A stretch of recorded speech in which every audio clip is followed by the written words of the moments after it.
नमस्कार दोस्तों। आज की हमारी कहानी है गृहिणी मुफ्त की रोटियां नहीं तोड़ती। एक गृहिणी वो रोजाना की तरह आज फिर ईश्वर का नाम लेकर उठी थी। मैं आई और चूल्हे पर चाय का पानी चढ़ाया, फिर बच्चों को नींद से जगाया ताकि वे स्कूल के लिए तैयार हो सके। कुछ ही पलों में वो अपनी सास ससुर को चाय देकर आई, फिर बच्चों को नाश्ता तैयार किया और इसी बीच उसने बच्चों को ड्रेस भी पहनाई। फिर बच्चों को नाश्ता कराया। पति के लिए दोपहर का टिफिन बनाना भी जरूरी था। इस बीच स्कूल का रिक्शा आ गया और वो बच्चों को रिक्शा तक छोड़ने चली गई। वापस आकर पति का टिफिन बनाया और फिर मेज से जूठे बर्तन इकट्ठा किए। इस बीच पतिदेव की आवाज़ आई कि मेरे कपड़े निकाल दो। उनको ऑफिस जाने के लिए कपड़े निकाल कर दिए। अभी पति के लिए उनकी पसंद का नाश्ता तैयार करके टेबल पर लगाया ही था कि छोटी ननद आई और यह कहकर गई कि भाभी, आज मुझे भी कॉलेज जल्दी जाना है, मेरा भी नाश्ता लगा दे। तभी देवर की भी आवाज़ आई कि भाभी, नाश्ता तैयार हो गया क्या? अभी लीजिए, नाश्ता तैयार है। पति और देवर ने नाश्ता किया और अखबार पढ़कर अपने अपने ऑफिस के लिए निकल चले। उसने मेज से खाली बर्तन समेटे और सास ससुर के लिए उनका परहेज का नाश्ता तैयार करने लगी। दोनों को नाश्ता कराने के बाद फिर बर्तन इकट्ठे किए और उनको भी किचन में लाकर धोने लगी। इसी बीच सफाई वाली भी आ गई।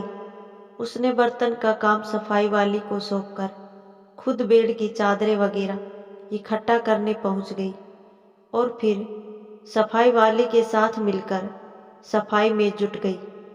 अब तक 11 बज चुके थे। अभी वो पूरी तरह काम समेट भी ना पाई थी कि डोरबेल बजी।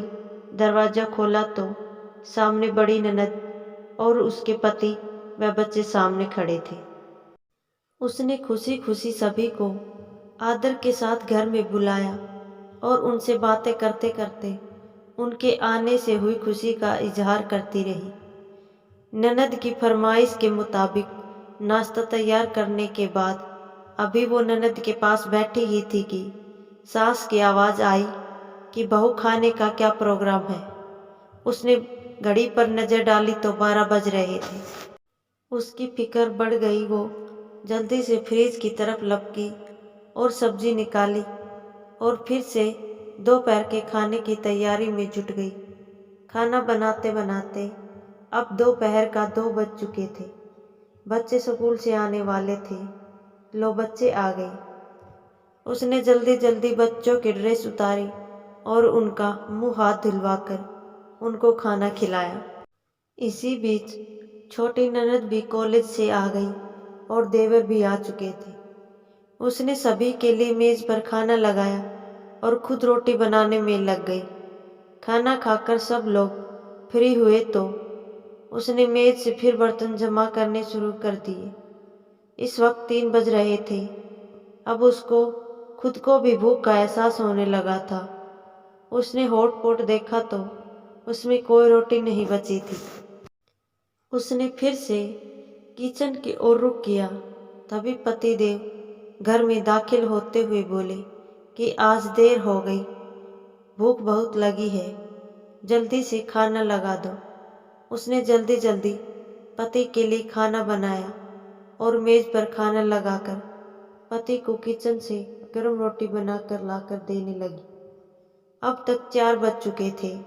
अभी वो खाना खिला ही रही थी कि पतिदेव ने कहा कि आ जाओ, तुम भी खा लो।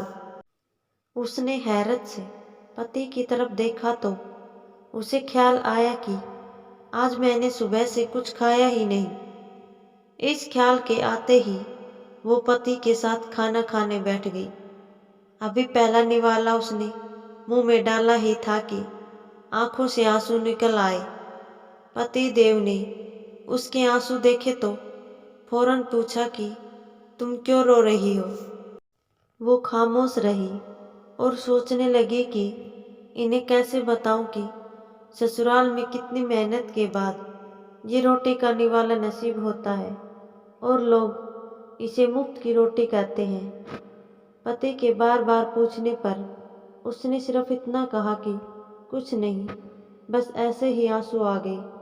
पति मुस्कुराए और बोले कि तुम औरतें भी बड़ी बेवकूफ़ होती हो, बिना वजह रोना शुरू कर देती हो। धन्यवाद दोस्तों। आपको हमारी कहानी कैसी लगी हमें कमेंट करके बताएं और हमारे चैनल को लाइक शेयर और सब्सक्राइब ज़रूर करें।